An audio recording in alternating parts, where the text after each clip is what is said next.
Hey, good morning, everybody. Welcome to Second Cup of Coffee. Pastor Tom here with you. So excited that you would join us for week 3 of our series called When, W-H-E-N with a question mark. When am I going to be released into the things that God has put deep into my heart, my heart's desires from God?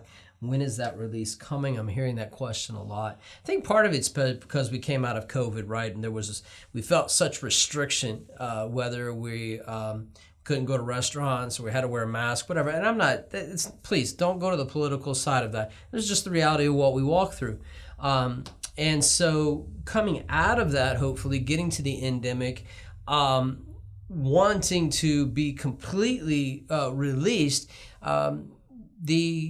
there stirs things in us to say, wow, when am I going to be released in these areas as well in regards to God? So I've been walking through that. Week 1, we talked about the part of that to get there out of 2 Samuel 5:22 through the end of the chapter. We have to inquire of God or ask him. Number 2, we have to hear from God.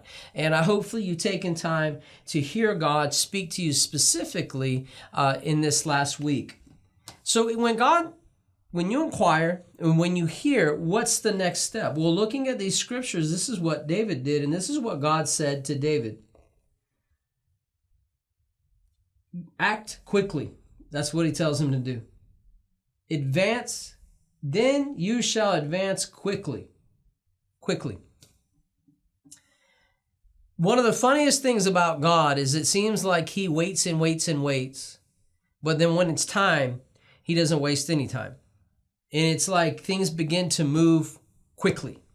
And it's funny from our perspective too, because we're like, God, I'm ready for this. God, I'm ready for this. God, I'm ready for this. And then he starts to move and like, whoa, God, that's moving a little bit too fast. The analogy I can use is when I was getting married, walking up to the last month before we were married, it's like, man, it's taking forever. And then that last month seemed to go like that. It was like a grease BB going downhill. I mean, it was just like fast, right?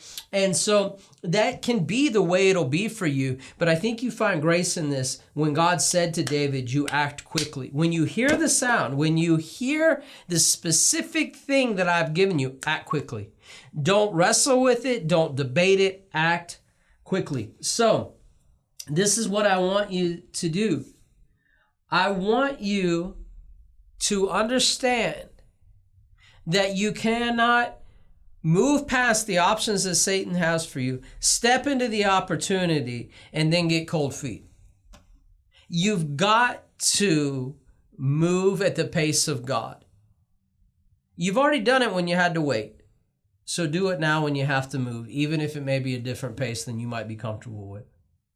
One of the keys to know that you are doing what God wants you to do when he wants you to do it is, number 1, you'll have peace. An underlying peace to everything that's going on. That's what I look for. Why? Because he's the Prince of Peace. And if he's on that path with me, there's going to be peace in what we do, even though the activity may seem a little chaotic. Okay? How do I know that? He's in the boat sleeping while everything on the water is chaotic.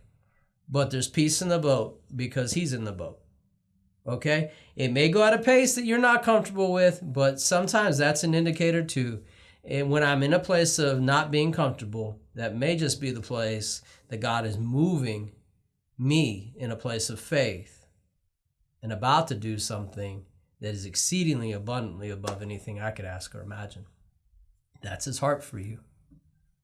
Jeremiah 29:11, I know the plans I have for you, the plans to prosper you and not to harm you, to give you a future and a hope, or a hope and a future.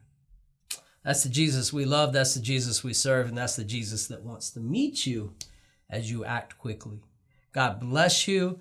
May you find great grace in him as he's moving you into the things that he has put deep in your heart as desires.